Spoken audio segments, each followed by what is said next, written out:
Drage gledalke in cenjeni gledalci, prisrčen praznični pozdrav iz studia družine. Življenje našega gosta, ki smo ga v teh prazničnih trenutkih povabili v našo sredino, je bilo in je še vedno tesno povezano z glasbo. Z nami je pevec, skladatelj, orglar, slovenski glasbeni ambasador in ustanovitelj mednarodne fundacije Beli golob, Đani Rijavec. Dobrodošli na družini. Ja, lepo pozdravljeni, zelo vesel sem, da sem na ta praznični trenutek tukaj z vami in da lahko delim te trenutke z vašimi gledalkami, gledalci, poslušalci in tako naprej. Gospod Rijavec, ko najavljamo goste v našem studiu, jih predstavljamo bodisi skozi njihove vloge, ki jih imajo v zasebnem ali poklicnem življenju. V kateri besedi, ki sem jo omenil v predstavitvi, se vi najbolj najdete? Bilo jih je kar nekaj, ne? Skladatelj, orglar, pevec, glasbeni ambasador in tako naprej. Glejte, to je kar v bistvu, to sem vse jaz, ne, pravzaprav, ne. Tako da zdaj ne morem izpostaviti, a sem bolj orglar, a sem bolj mirovnik, a sem bolj ne vem kaj, skratka, veliko je tega, ne. Tako da vse to počnem in nekako to nosim vse s seboj. Očitno mi je bilo to nekako, sem bil rojen s tem in pač to sem jaz. Včasih tudi v več vlogah hkrati, kaj ne? Tako, tudi to se zgodi. Ja. Ja. Smo torej v tem božično-novoletnem obdobju, ki je za nekatere najlepši čas leta, za druge pa tudi čas, ko se njihove stiske le še poglobijo. Zdaj, kako vi skupaj s soprogo in tudi morda širšo družino doživljate ta čas? Glejte, od nekdaj je bil Božič pri nas doma, bi rekel, če lahko uporabim izraz, glavni praznik v letu, ne? Čeprav je Velika noč večji praznik kot za nas kristjane, kot Božič, ne? Pa vendarle se je v ta božični čas nekako, bi rekel, smo bili bolj kot otroci, seveda bolj že iz otroštva to nekako, bolj nam je to nekako sedel ta praznik, ne? In tudi zdaj z ženo seveda vse to poskušava ohranjati, ne. Ona je seveda, ker prihaja iz drugega konca Slovenije, je prinesla neke svoje navade, mi imamo neke svoje navade doma in zdaj smo to nekako združila in peljemo to vse skupaj naprej. No, in o tem bova še kakšno rekla v nadaljevanju. Zdaj ja, soprogo Patricijo, ki ste jo omenili, živita na Trnovem pri Novi Gorici, na vaši rojstni domačiji, ki je stara več kot 300 let. Zdaj, na katere strune zaigra vaše srce, ko slišite za besedo domačija, dom? Predvsem je to, bi rekel, sidrišče ali nekako sidro, ne, se pravi, če človek, se mi zdi, da tega, če nima doma, ne, da je nekako izgubljen, ne, da nisi nekje, da nimaš nekje trdnih korenin, spominja me predvsem na, bi rekel, drevo, ki ima trdno zasidrane korenine in dom so prav te korenine, ne, in če imaš to, mislim, da imaš veliko ali pa imaš, bi rekel, nekako vse. Ne, se pravi, dom je toplina, je zavetje, vedno prideš domov, vedno ko ti je najbolj hudo, vedno prideš domov in se mi zdi, da je dom in seveda družina zraven, ne, tisto, ki je temelj, ki je osnova, ne, in v zadnjem času ravno to se mi zdi, da naš moderni svet, moderna družba poskuša razbiti, poskuša uničiti dom, poskuša uničiti družino, ne. To je pa osnovni temelj, osnovna celica in brez tega ne bo šlo naprej. Lahko rečete, da ste razrasli globoke in široke korenine? Ja, veste, Trnovo pri Gorici, kjer živim, to je visokogorski kras, ne. In zdaj drevo na krasu zaradi močne burje, ne, ko pride pozimi, predvsem pozimi, ne, če nima trdnih korenin, potem tisto drevo ne obstane, ne. In zato so vsa drevesa, ki so na krasu, so trdno zasidrana. Med tistim kamenjem imajo not zarite korenine in se trdno držijo, ne. In zato pravimo, da smo Krašovci trdoživi ljudje. Ja, kar velja za drevesa, velja tudi za ljudi. Tudi tako je, ja. Zdaj vemo, da vrhunec božičnega praznovanja predstavlja Kristusovo rojstvo, na katerega se kristjani pripravljamo z adventom. Je to poseben čas tudi za vas in vašo družino? Kako poteka to 4-tedensko priprava na praznovanje božiča? To je absolutno, se pravi, advent, čas pričakovanja, čas upanja, ne, da vendarle pride nekdo, ki nas bo, bi rekel, ki nam bo dal neko novo upanje naprej, neko novo energijo za življenje. In tako tudi nekako doživljamo, tudi že vse skozi doživljamo ta čas, te 4 tedne, se pravi vsako nedeljo, ko prižgemo eno novo svečko, pa na koncu tisto 4., ne, Tako da predvsem se mi zdi, da je že od nekdaj, ne, poskušam ta adventni čas nekako predvsem ne tako površinsko, ampak vse, ko se začnejo vedno bolj prižigati lučke in tako naprej, vse to je vse v redu, ne, da imamo lučke, da je okrašeno in tako vse to lepo, ne, vendar človek mora seveda to luč prižigati tudi v sebi, v svoji notranjosti, ne. In to je zelo pomembno, se pravi, da doživljamo ta čas globoko v sebi, da tudi kaj razmišljamo, ne, kje smo, kdo smo, kam gremo in tako naprej. Omenili ste, da imate tradicije, ki jih ohranjate, da je tudi vaša soproga prinesla del te tradicije. In ko smo ravno pri tem vprašanju, imate tudi to navado, da pokropite, pokadite svoj dom na sveti večer? To je vsako leto, torej mi smo to vedno, jaz se spomnim kot otrok, ko sem hodil z staro mamo, potem z mamo in tako naprej, okrog po hiši in smo pokadili in pokropili dom in to za ženo pa tradicijo še vedno počneva, ne. Se pravi, jaz grem do cerkovnika v cerkev, da mi da malo viriha, pa damo potem v oglje, da diši lepo in greva po vseh prostorih, po dvorišču, greva v nekdanji hlev, kjer je bil, skratka, tako kot so hodili moji predniki, ne, tako greva midva, z tem, da pokadiva in pa da seveda da pokropiva oziroma da blagosloviva. To je stara tradicija na božični večer. To se zgodi pred božično večerjo. No, ravno ste mi sneli besedo iz jezika, ne? Ja. Seveda potem pa sledi normalno brez praznovanja, ni brez bolj bogato obložene mize, ne? Kaj pa je, če nam lahko malo zaupate? Glejte, kaj pri vas, po čem diši? Tu moram zelo pohvaliti svojo ženo, ne. Patricija pripravi marsikaj, ne, in me vedno preseneti vsako leto, ne. Seveda je potica in to, kar je pač vse tako, kot mora biti, ne. Vsako leto še kaj doda zraven, ne. Tako da ona je prava mojstrica, ne. Jaz tukaj moram priznati, jaz kuhar nisem in to tudi javno povem in sem vedno povedal in bom in tako naprej, ne. Rad pa jem.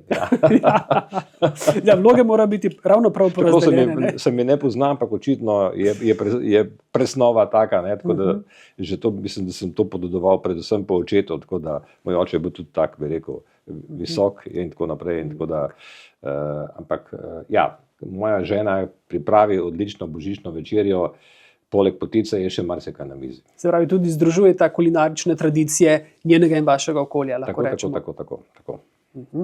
Zdaj na Trnovem, kjer živite, leži cerkev posvečena Mariji Snežni in v njej že več kot 40 let, če se ne motim, igrate orgle. Zdaj, kako pa je prišlo do tega in lahko rečemo, da je to tudi nekako del vašega poslanstva?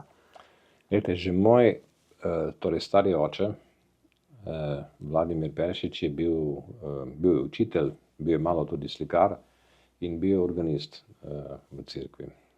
No, potem ko je on pač se poslovil, je to prevzel organist Alojz Strosar in je bil dolga leta organist. In jaz sem hodil vedno, seveda, sem hodil na kor, ne, in sem vedno tam bil zraven in tako naprej. No, in ko mislim, da to je bilo nekje na sredini gimnazije, tam v enem 2. ali 3. letniku, je pa on rekel, veš, pa še Parkinsonovo bolezen je imel, ne, in tako nekako se je tresel, rekel, veš kaj, jaz ne bom več dolgo, ne. Potem počasi sem jaz kakšno skladbo med maršom je dal in šel stran, pa sem jaz sosedel, pa sem jaz zaigral in tako naprej, no. No, in potem pa proti koncu gimnazije rekel, veš kaj, jaz ne morem več igrati in od tu naprej prepuščam orgle tebi. In to je bilo, mislim, da je bilo to nekako tam 79. Se pravi 1978-79, no. No, potem sem šel seveda v takratno vojsko, v JLA, kakor je že bil, ne, in ko sem se pa vrnil domov, sem pa potem pa prav redno začel igrati in to je bilo pa 81 tam. Tako da je, ja, dobrih 40 let sem že na koru. Potem stari oče bil vaš na nek način mentor, učitelj sprva na začetku? Sem ga poznal, mojega starega očeta je zelo mlad umrl. On je bil zaveden Slovenc, bil je domoljub in zaradi tega je bil tudi preganjan od fašistov takrat in je bil tudi zaprt v italijanskih zaporih in je bil pretepen. In je potem leta 1945 za posledicami torej hudih teh, ko so ga tepli v zaporu, je bruhal kri in tako naprej in potem je potem tudi umrl, tako da jaz njega nisem poznal. V redu. Zdaj vemo, da Trnovo je bila včasih samostojna župnija, zdaj pa spadate pod Združeno župnijo Grgar. Zdaj polnočnico še imate, Ja. če jo, kdaj jo imate potem? Ponavadi je ob 8 ali ob 10, ampak zdaj kar smo pač postali del druge župnije, ne, je ob 8 ponavadi naša ponočnica. Je pa tako res, da je seveda naš župnik je razpet, on ima kar nekaj tam okrog za obdelati, ne, in tako da tudi ni zdaj redno vsako nedeljo maša, tako da se malo, bi rekel, kolobari, ne. S tem je žal tako je, ne, čeprav pri nas ta Marija Snežna cerkev je zelo velika, glede na kraj, ne. In smo bili, bi rekel, takrat kar malo hendikepirani, ko se je razvedlo, da bomo izgubili svojo župnijo Marije Snežne in tako naprej. In tako da zdaj pa seveda, kakor lahko skombinira, ne, tako ima tudi mašo. Ampak polnočnica je pa še vedno, pa tudi za veliko noč, tudi vsejenska maša je vedno zjutraj imamo ob nedeljah, tako kot je bilo včasih. Se pravi, vi igrate orgle tako ob praznikih, kot tudi ob nedeljah, ko Tudi je. ob nedeljah, malo me edino, ker včasih skombinira, da je maša v soboto zvečer, ne, in takrat imam pa jaz ponavadi problem, ne, ker sem zaradi mojega dela je sobota tisto, ko imam kakšen koncert ali kakšen nastopki in tako naprej, in tam so bolj problemi. Ne. Če pa je nedeljo zjutraj ob 9 ponavadi, ne, pa tudi če imam koncert v soboto, ob nedeljah igram. Ja. Zdaj, razkrili ste nam nekaj o življenju vašega starega očeta, pa če pogledamo še, ne vem, življenje vaših staršev, kako se vi spominjate svojih otroških let, morda tudi iz tega obdobja božično-novoletnega časa, kako ste odraščali, v kakšnem okolju ste zrasli gor? Torej, gledajte, oba moja starša sta me, torej, jaz se spomnim svojega otroštva zelo lepo.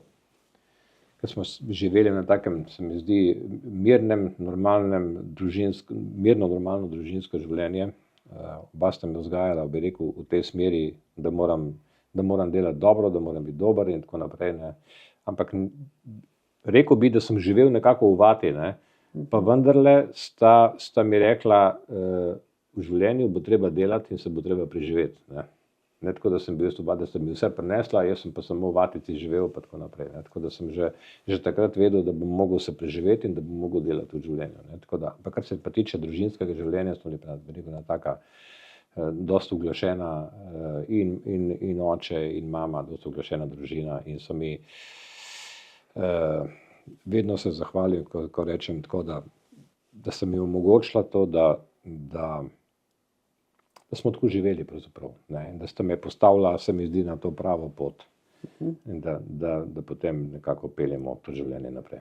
Ste potem tudi z veseljem spremljali to vašo glasbeno pot? Ja, seveda, ona dva sta v navednicah kriva, ne, da se je pravzaprav to začelo, ne, ker doma pri nas je več kot 200 let star pianino, Petrov, in na tistega sem se jaz tudi naučil. Vedno je bil klavir tam, vedno sem hodil do klavirja, vedno sem tolkel po črno-belih tipkah, tako da se pravzaprav niti ne spomnim, kdaj sem začel igrati klavir, ne, ker mama me je, oziroma starši so me vpisali v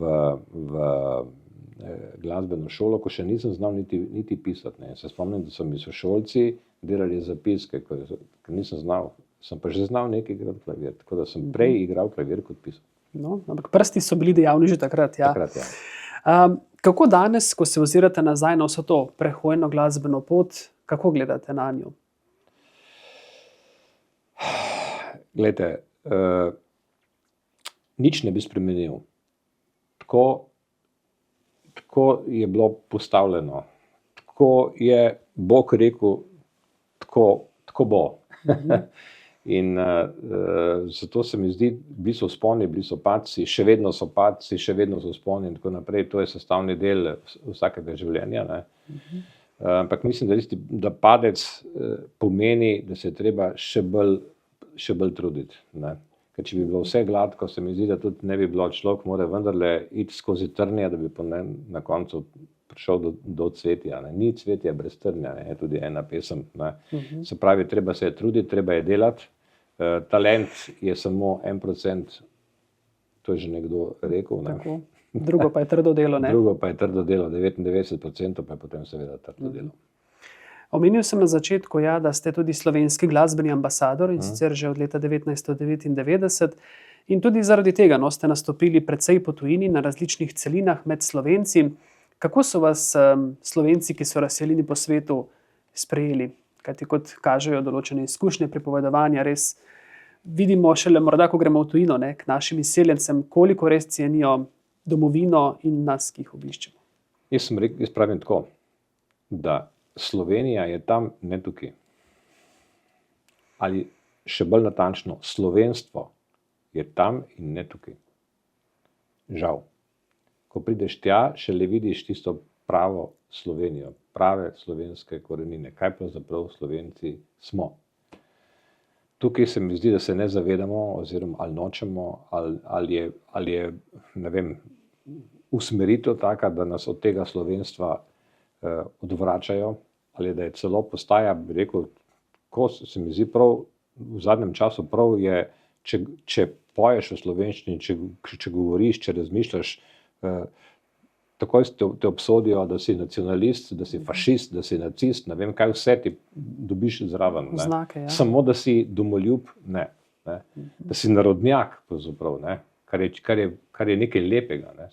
Zdaj, če pogledamo vse narode okrog, pejmo samo do sosedov Hrvatov, pejmo do Srbov, pejmo do Italijanov. Ne. Vsi so domoljubi in je tudi prav tako. Slovenci pa ne vem, kaj je v našem narodu, kaj se je zgodilo temu narodu, ne, da se pravzaprav tega ne zavedamo, da to ne znamo oceniti.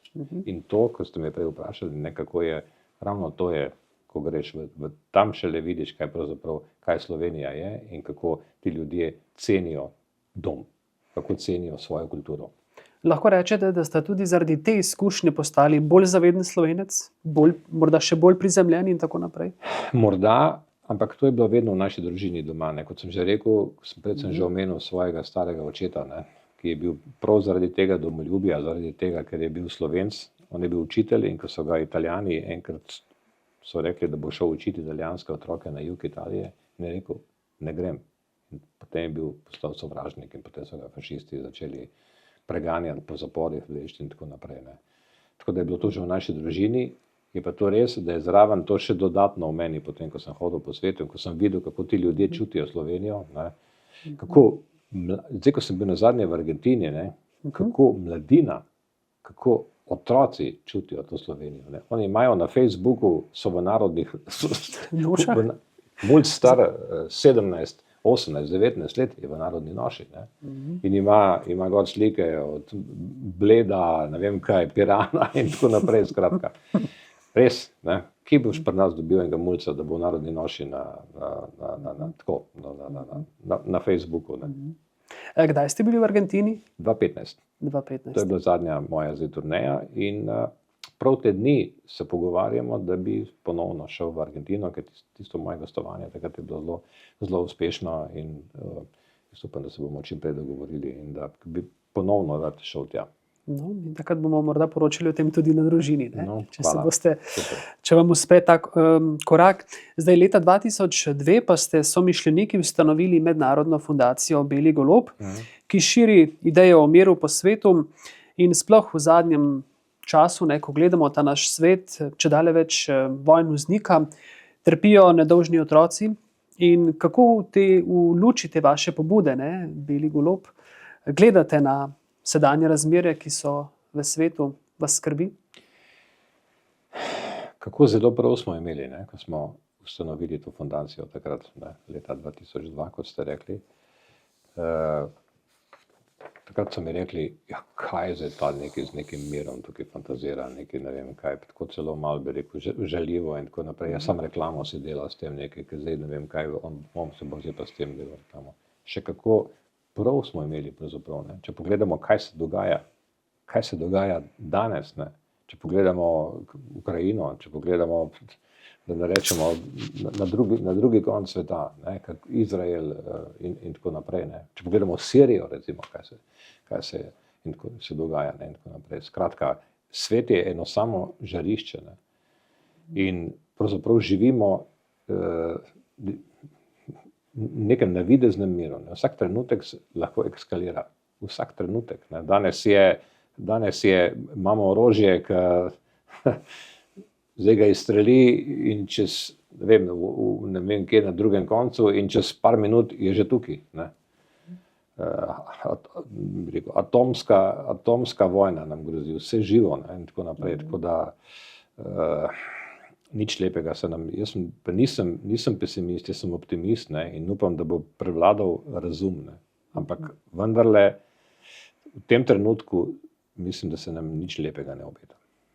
No, ampak ravno zaradi te vaše pobude in ideje o miru ste imeli to čast, da ste srečali tako aktualnega, kot tudi še 2 predhodnika papeža. Torej. Kako so oni sprejeli te vaše pobude? Kako se spominjate teh srečevanj konec koncev? Glejte, to je, torej osnovni namen fundacije je širjenje ideje o miru v svetu, ne. In zdaj, ko smo mi mali ljudje, bi rekel, nepomembni, da pride glas od teh malih ljudi do teh, bi rekel, vrhovnih voditeljev, ki imajo vajeti sveta v rokah. Kajti, če papež nekaj reče, ne, njegova beseda velja. In zdaj mi mali ljudje opozarjati te velike ljudi, naj govorijo in naj delajo za mir v svetu. In to je namen teh obiskov, ne. Zato sem jaz šel do vseh papežev, pa do Dalaj Lame, pa do poglavarja Srbske pravoslavne cerkve, makedonske, pa do armenske pravoslavne cerkve in tako naprej, ne. In ko sem se z njimi pogovarjal, ne, sem vprašal vsakega, kaj je mir, ne. Čisto tako preprosto in enostavno, ne. In prav vsi imajo enak odgovor. Mir je v naši notranjosti, se pravi, če imamo notranji mir, ga lahko širimo na družino, na kraj, kjer prebivamo, na državo in na svet. In konec koncev, kdo povzroča vojne? En človek, 2, in se zgodi svetovni spopad in umirajo ljudje, ne, zaradi enega, bi rekel, politika, ki ima v glavi, ne vem, kaj se mu dogaja, ne, kaj se mu zgodi, ne, zaradi enega človeka, ne, se pravi, tistega, ki je na vrhu, ki ima neko težo, ne, in se zgodi svetovni spopad lahko. No, kot sem dejal, srečali ste 3 papeže. Je kateri od vas še posebej naredil poseben vtis, oziroma vam ostane kakšna beseda, kakšna misel, kakšna anekdota? Glejte, vsak pontifikat je gotovo poseben. Ne, vsak papež da pečat pontifikatu, ker je pač drugačen, ima nek svoj pogled na svet in tako naprej, pa vendarle je bil takrat v tistem času, ko je tudi Slovenija seveda se osamosvajala, in jaz sem bil potem pri papežu Janezu Pavlu II. In je mogoče on tisti, ki je bil pa prvi slovanski papež in tako naprej. In se mi zdi, da je to še dodatno bilo nekako, tako sem ga malo bolj imel nekje tako, ne. In tako da on mi je mogoče tako kot osebnost, pa tudi čas, ki ga je živel, ne, ko so bile tiste velike spremembe nastajale in tako naprej, se mi zdi, da je bil on tisti papež pravi za tisti trenutek, ne. Spomnim se recimo obiska pri Dalaj Lami, ko sem bil, ne, ko sem počakal na obisk, tako sem sedel na enem takem fotelju v eni predsobi in tam je zamujal že ne pol urce, nekaj takega, ne. In potem eden potrebujem po rami, ne, se obrnem, vidim Dalaj Lama. Za mano je stal, ne. Pa rekel, sorry, se opravičujem, ne, ste oddaleč prišli, sem pol ure že zamujam. Rekel, pa je on prišel, ne, tako mislim, čist preprosto, enostavno, ne, kar pomeni, in tudi pri vseh teh papežih in tako naprej, sem začutil, da so ti ljudje preprosti in enostavni. Potem sem prišel do zaključka, da človek višje kot je, bolj je enostaven, ne. Nižje kot je, bolj je zakompliciran in bolj se grebe in hoče navzgor in ne. Tisti, ki so na vrhu, so preprosti in enostavni, lahko se z njimi pogovarjaš, tako kot se midva zdajle pogovarjava, ne, tako čist preprosto in enostavno. Ja, dovolite mi, da zdaj še za trenutek ostaneva v Rimu, da pogledava in pokukava še malce v vaše zasebno življenje. Lani ste se svojo izbranko Patricijo cerkveno poročili, ne, v baziliki svetega Petra, menda kot prvi slovenski par. Čeprav tega niste vedeli takrat. To sva dol zvedela, da sva prvi slovenski par, ki se je poročil v baziliki svetega Petra. Namreč jaz v vseh teh letih, ko hodim v Vatikan, ko hodim v Rim, rekel sem tam stkal neke prijateljstva, povezave in tako naprej. in imam dol v Vatikanu nekaj ljudi, s katerim se z enim še posebej vsak dan pravzaprav slišim. Ne? Se ga lahko tudi poimensko povem, in to je dr. Ivan Rebernik. On je bil naš prvi ambasador, torej prvi veleposlanik pri Svetem sedežu. Ne? In z njim smo tako na vezi, smo postala prijatelja, pa tudi z drugimi, recimo. In grem dol in se pokličemo in gremo tam na kavico in tako naprej. Tako da in potem je enkrat, ko sem bil tudi pri našemu kardinalu, dr. Rodetu, ne, smo sedeli pri njemu doma v stanovanju in smo tako po primorsko spili en kozarec dobrega vina. Ne. Pa tako, jaz sem čisto rekel, vaša eminenca, če se bova s Patricijo poročila, ne, a bi vi naj jo poročil? Ne? Ja, rekel, zakaj ne? Seveda. Ne? Jaz sem rekel, vas bom držal za besedo. In se je zgodilo. To je bilo koliko časa predtem potem? To je bilo, midva sta se poročila civilno 2019, potem je prišel COVID vmes. In potem ta procedura spet traja nekaj časa, ne, tako da so se potem pa lansko leto poročila potem v Vatikanu. Ne. Tiste je bilo pa tam nekje, po moje, kakšen 2017, ne vem. Ne. Je držal obljubo? Je držal, po sem pa rekel, po sem ga poklical za neko gospod kardinal, tako in tako, zdaj sem poporočil, zdaj pa obljuba dela dolg. Ne. Tako, ja. In se je zgodilo. Menda vam je tudi papež Frančišek dal svoj blagoslov. Tako, dal nam je blagoslov, dobila sva tudi certifikat. Jaz sem ga danes, če ne bi bilo, sem ga namenoma hotel prenesti, ne, pa ne vem, kaj je zgodilo, da bi tudi mogoče pokazal, kako izgleda ta certifikat. Ja, tudi potem naj je potem tudi sprejel po poroki in tako da. Res nekaj posebnega. Kakšna posebna beseda iz tega blagoslova, da vam je, da je lahko delite z nami? Samo prišel je zraven, nam dal roko, pokrižal in tako naprej, tako da se to traja zelo kratek čas, ne, tako da, ampak sva pa zelo počaščena in bi rekel, da bo to ostalo za vedno v najnem življenju. To pa gotovo. Ja. Bi se v tem zadnjem delu najnega pogovora še malo osredotočila na to, o čemer veliko govorite, na vaše korenine, morda tudi na vašo mladost. In sicer vaš zadnji videospot je ogledal luč sveta, in sicer Lipa od None, ki nas na nek način preizprašuje o naši odtujenosti, o naših odnosih, o naši odsotnosti te medsebojne komunikacije v času družbenih omrežij, ki nas odmikajo od druženj, konec koncev odmikajo tudi od druženj pod lipo, ne, ki je simbol slovenstva. In kakšna je ta Lipa od None, v kateri prepevate? Lipa od None stoji pred našo domačijo, je več kot 200 let stara in pod to lipo se družimo. Vedno spodaj je miza in tam se dobimo in kakšno rečemo in kot rad rečem, tako kot na krasu naredimo, spijemo en glas vina, kakšen pršutek pojemo, kaj zapojemo, tudi padajo kakšne dobre ideje. No. Ja. Ob tem se vedno rodi kaj dobrega, ne? Ja, to je to, ne, v bistvu. Ne, to je ta komunikacija, ne, ko smo, bi rekel tako, na 4 ali pa na več oči, ne, ko niso messagi, ko niso maili, ko niso telefoni in ne vem kaj še vse, ne, Facebook in ne vem koga, ne, ampak je tisto pristno druženje in se mi zdi, da tega nam manjka. Oziroma, če poenostavim, manjka nam zdrave kmečke pameti.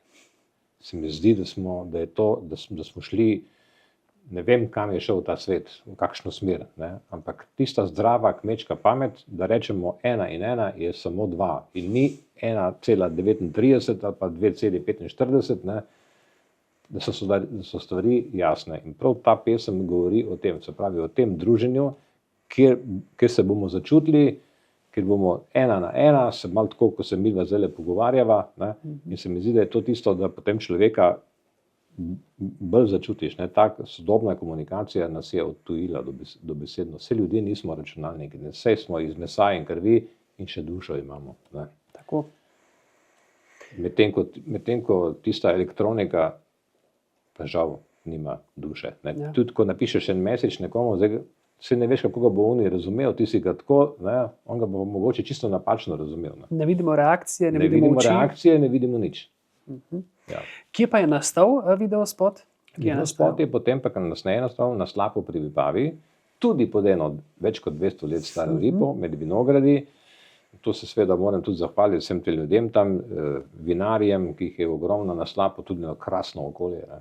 In tam smo posneli potem to druženje pod lipo od None. Pesem je pa nastala v času covida, ko se nismo družili. Ne. In je tista lipa in tista hrastova miza samevala tam, 2 leti se nič ni dogajalo pod lipo. Ne. In smo prav že pogrešali nekako to, da se ponovno dobimo. In potem je nastala ta lipa od None. Ja, lipa je čakala in zdaj je spet prizorišče druženj, lahko rečemo. Seveda, poleti smo spet tam. Ja. Ja, lahko rečete, da je na nek način ta skladba tudi poklon Sloveniji ob dnevu samostojnosti in enotnosti, ki ga obeležujemo zdaj v teh dneh. Kako bi rekli, nekaj ste že rekli o teh svetovnih razmerah, ki vladajo v svetu in ki so, ampak kakšna pa je Slovenija v vaših očeh danes, torej v tem obdobju, ko tudi praznujemo ta praznik samostojnosti in enotnosti? Žal moram biti tu zelo direkten. Slovenija ni tista Slovenija, ki bi pač morala biti. In mislim, da velike besede, ki jih je izrekel dr. Pučnik, zdaj Jugoslavije ni več, zdaj gre za Slovenijo, ne držijo več. Bi tu zdaj malo obrnil zadevo, ne? Slovenije ni več, zdaj gre za poskus restauracije nekdanje Jugoslavije. Pa nimam nič proti nobenemu, so krasni ljudje in Hrvati in Srbi in vsi naši sosedi in tako naprej, ampak mi imamo svojo državo. Problem smo mi, ker ne znamo, bi rekel, ceniti te svoje države tu, doma. Mi moramo ceniti našo kulturo. In to še posebej se to odraža v kulturi ali pa v pop kulturi. Ne. Samo poglejmo, kaj se vse dogaja v tej Sloveniji. Ne. Samo slovensko ni v redu. Ne. Vse ostalo je ok, vsi ostali so, ne vem, wow. No, Slovenc, če si pa Slovenc, če zagovarjaš slovensko, če delaš slovensko muziko, pa si nekako potisnen v kot. In to je napaka. Ne. In to delajo napako in leve in desne politike. Jaz sem tu že povedal o tem našim, večkrat se družim in z enimi in z drugimi. Ne. Se ni pomembno, ali si tukaj levi ali si desni. Pomembno je, da si za to slovenstvo. Mi moramo to slovenstvo ohraniti in ga peljati naprej. Tako kot skrbijo drugi narodi za svoje. Se vsi skrbijo za svoje. Sej kamorkoli greš, ponosno pokažejo to svojo kulturo. Priješ pa v Slovenijo, je kot da bi živel ne vem kje. Torej, samo samostojnost in enotnost je samo še na papirju. Živimo pa več ne tega. Ali pa to na začetku ni bilo dobro postavljeno in Slovenija ni, ta barka ne pluje v pravo smer. In mora priti nekdo, da bo to barko, ta Titanik obrnil in ga peljal mimo une ledene gore. In da bomo, ker imamo krasno kulturo, imamo krasne ljudi, imamo sposobne ljudi, imamo tudi bogato kulturo našo, ne? In jo ne moremo pokazati. Jo ne peljemo nikamor. In to rad vedno poudarim, šport, vse v redu, šport, ampak narod ne definira šport. Narod definira kultura. Šport je lahko samo promotor tega, ne? Ampak nogomet je enak kot v Braziliji, košarka, sam dres se zamenja, ampak vse ostalo ne, ampak da hočeš reči, kaj je pa tisto, kaj je res slovensko, kaj je res, to je pa samo kultura in kulturna dediščina. In kakšna je naša kultura, se pa ve, tisti, ki je malo prebral kakšno knjigo, točno ve, od kje Slovenci izviramo in kam Slovenci sodimo. Ja, omenili ste že, da ste gibljete tudi v teh političnih vrhovih, kjer omenjate to ljudem. Kaj pa med navadnimi ljudmi, recimo med ljudmi, s katerimi se družite pod lipo, recimo? Ali tam čutite, da je več te enotnosti, več te povezanosti? Ali morda, tako kot ste sami rekli, ne razumemo prav dobro te besede enotnosti, kaj enotnost je? Ljudje so razdvojeni. Zato ni enotnosti. Ljudje so nerazdvojeni. Zdaj se mi zdi, da smo že razčetverjeni, ne, da vsak, veste, mediji naredijo z ljudmi, če imaš ti medij v rokah, ne, to je kera že veja oblasti, ne, ampak če imaš ti medij v rokah, lahko narediš karkoli hočeš in obrneš tiste ljudi, kogarkoli jih hočeš. Ne. In zato apeliram na vse tiste, ki imajo medij, ki imate medij v rokah, ki imajo moč, dajte spraviti to Slovenijo na pravo pot, ker bo lepo nam in bo lepo vsem tistim, ki živijo tukaj v Sloveniji in niso Slovenci. Tu ne gre za noben nacionalizem, ne gre za noben fašizem, ne gre za noben nacizem, ampak gre za čisto, iskreno domoljubje in to je prav. In v tem globalnem svetu, tako majhen narod kot smo, če ne bomo močno skrbeli za to, nas bo odpihnilo. Zdaj nas bo pa res odpihnilo. Jaz se rečem, saj smo ostali skozi tisočletja, ampak takrat ni bilo interneta, ni bilo Facebooka, ni bilo nič, je bilo veliko lažje. Danes je pa to, smo del globalnega sveta in danes potujejo informacije v sekundi, je kje drugje. In zato je to danes veliko, veliko težje. Zato moramo mi skrbeti, da ohranimo to slovenstvo. Ampak, kot pravite, gospod Rijavec, vi ste optimist, najbrž boste vedno optimist. Absolutno, sem optimist. Se najbrž s to željo, s to vizijo gledate tudi v leto 2025, ki je pred vrati. Morda še ena vaša zaključna misel našim gledalkam, gledalcem, poslušalcem, ki naj jo gledajo, poslušajo. Česa si želite tako na osebni ravni, kot tudi konec koncev v Sloveniji, o kateri sva zdaj govorila? Glejte, kot prvo je seveda zdravje na osebni ravni. Ne samo nam doma, meni, moji ženi, ampak nasplošno ljudem. Najprej seveda zdravje. Če bo zdravje služilo, bomo še kaj naredili, to je osnova. Kar se pa tiče Slovenije, je pa to ta moja misel, ki sem jo že glih malo prej povedal. Dajmo ohraniti to Slovenijo, dajmo ohraniti to slovenstvo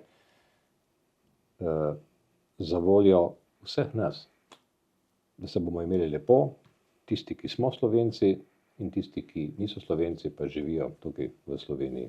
Zato Bog živi to Slovenijo. Hvala lepa, gospod Đan Rijavec, za te vaše misli, za vaš obisk na družini in naj vas glasba in življenje še naprej osrečujeta, kamorkoli vas bo zanesla pot. Želim vam obilo Božjega blagoslova. Hvala lepa tudi vam in srečno in vse dobro. Hvala tudi vam, spoštovane gledalke, cenjeni gledalci, ker ste nas spremljali. In vam ob tej priložnosti voščimo prijetne praznične pozdrave in vse dobro pošiljamo v vaše domove. Hvala lepa.